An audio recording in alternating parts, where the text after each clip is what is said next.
เนื่องในโอกาสวันสั่งตั้งกรรมกรสากลครบรอบ140 ปีในวันที่1 พฤษภาคม ปี 1886 หา 1 พฤษภาคม ปี 2026 วันสั่งตั้งกรรมกรสากลแม่นวันที่มีความหมายสำคัญทางด้านประวัติศาสตร์สากลซึ่งได้ผ่านขบวนวิวัฒน์แห่งการต่อสู้อย่างละเอียดละเอียวของชนชั้นกรรมกรเพื่อทวงคืนสิทธิและผลประโยชน์ของพวกเขาเจ้าจากชนชั้นนายทุนซึ่งนายทุนยามใดก็ได้กดขี่ขุดหีดชนชั้นกรรมกร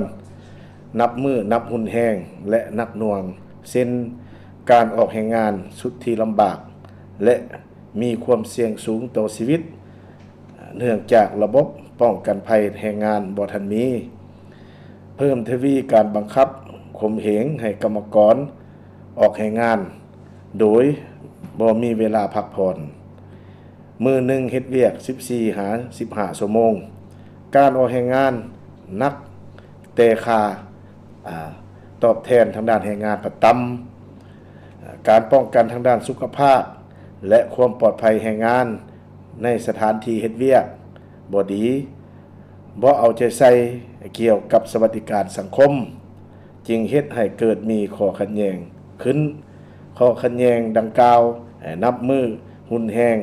ชนชั้นกรรมกรและชาวบ่แรงงานจึงจำเป็นต้องได้จัดตั้งเป็นกลุ่มเป็นขบวนการลุกฮือต่อสู้กับชนชั้นนายทุนทวงให้นายทุนต้องเพิ่มเงินเดือนและลดพรชั่วโมงของการเฮ็ดเวียกลงการต่อสู้ดังกล่าวมันได้กลายเป็นกระแสฟ้องอันใหญ่หลวงและแข็งแรงเพื่อทวงเอาสิทธิและผลประโยชน์มาให้ตนต่อหน้าสภาพการคือแนวนั้นในวันที่14 กรกฎาคม ปี 1889 กองประชุมพรรคคอมมิวนิสต์สากลครั้งที่ 2ได้ไขขึ้นอยู่ที่นครหลวงปารีสประเทศฝรั่งซึ่งมีผู้แทนเข้าร่วมกองประชุมทั้งหมด393 คน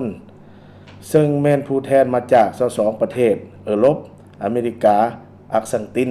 ที่ได้ประชุมผ่านโครงการดำเนินงานสำคัญคือชนชั้นกรรมกรสามัคคีต่อสู้แม่นทวงเอาสิทธิและผลประโยชน์ของตนเองมื้อหนึ่งเฮ็ดเวียก8 ชั่วโมงและกำหนดเอาวันที่1 พฤษภาคม ปี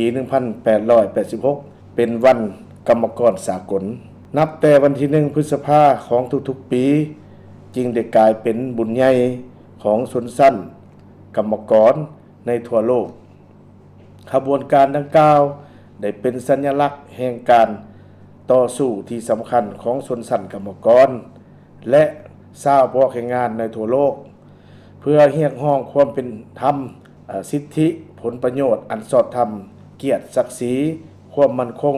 ความยุติธรรมสุขภาพและความปลอดภัยในการออกแรงงานมาสู่กรรมกรประชาชนทุกคนในสังคมโรงพิมพ์กองทัพขออวยพรไส้อันประเสริฐมายังคณะนำภาครัฐคณะนำกับศูนย์กลางกรรมบาลคณะนำขององค์การกรรมบาลกระทรวงประกันประเทศและบรรดากรรมกรทุกสหายจงมีสุขภาพเข้มแข็งมีความสุขในชีวิตโดยส่วนตัวพร้อมกันเฮ็ดสำเร็จหน้าที่ที่การจะตั้งกันเทิงมอบหมายมีอันใหญ่หลวงกว่าเก่าเนาะขอขอบใจ